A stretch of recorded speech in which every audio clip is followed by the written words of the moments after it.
Ayan guys, papasok na naman tayo. Tatanggap na naman tayo ng mga tawag. So sa mga gustong pumasok sa call center industry dyan, dapat ready kayo mag-graveyard shift, no?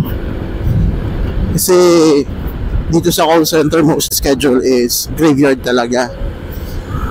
Bibihira yung pang-umaga. Meron naman, depende kung makahanap kayo ng company na may mga bansang hawak like Australia, no, yung mga same time dito sa Pilipinas.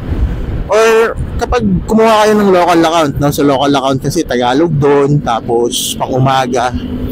Dito kasi sa international account, English, no. For example, kami, yung company na pinagtatrabahuan namin, US based, pero yung handle kasi namin parang buong mundo eh. Handle kami ng UK, Australia, Canada, US, no, meron din Pilipinas, may mga customer din sa Pilipinas yung company namin. Kaya yun, iba-ibang country yung hawak namin. Kung yung sa tingin nyo maapektuhan yung health nyo sa kapag panggabi kayo, wag yun nang ituloy, no? Mas importante pa rin yung health natin. Or humanap kayo ng mga company na may pang-umaga. Pero may chance din naman na magpang-umaga kayo kapag US based lang yung company nyo, kasi 24/7 naman yung ibang company nag-ooperate eh. Yung gagawin nyo lang, kung may health reason kayo, kailangan nyo mag-present ng supporting documents, medical certificates. Pero kapag during training, hanggang sa matapos yung training, hanggang sa endorse kayo, hindi pa kayo pwedeng mag-request niya ng pang-umaga. No, maliban na lang kung yung schedule sa training is pang-umaga talaga, di ba?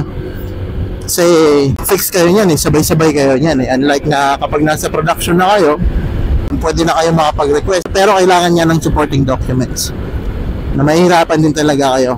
May chance pero mahirap, or pwede naman kayo mag-local account na lang. Sa graveyard shift kasi nandyan yung pera eh, no? Nakakaantok ka lang, kailangan mo mag-adjust yung katawan mo. Magkakasakit ka talaga, hindi mo maiiwasan yun eh. Wala akong katrabaho na hindi pa nagkasakit dahil sa pang graveyard. I don't know sa iba, no? Pero wala pa talaga akong katrabaho na hindi nagkasakit dahil sa graveyard. Hindi naman yung malalang sakit, yung mga trangkaso lang, mga sipon, ubo, yun yung mga sakit na nakukuha dito sa call center pag graveyard ka.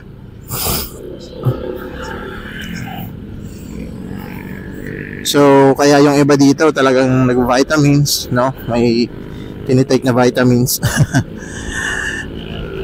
Dati, talaga ako, health conscious, alam mo yun, na laging nag-workout, di ba? Fit. Pero dito sa call center, dahil sa stress, laging pag-graveyard, wala na, hindi na ako nakakapag-workout. Nag-i-stress eating na. Tumaba na, no? Wala na, tapos na. Tapos na ang laban.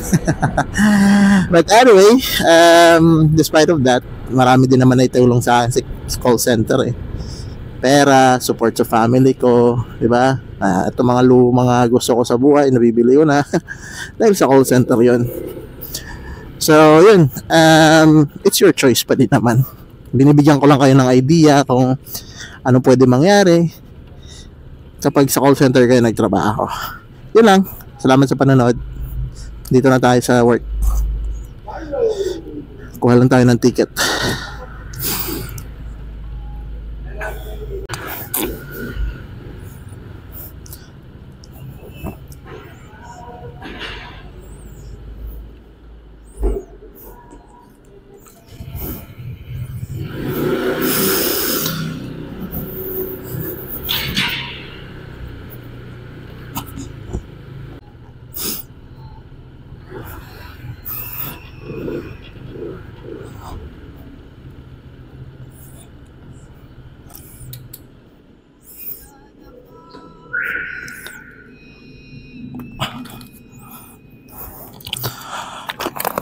Aray ko.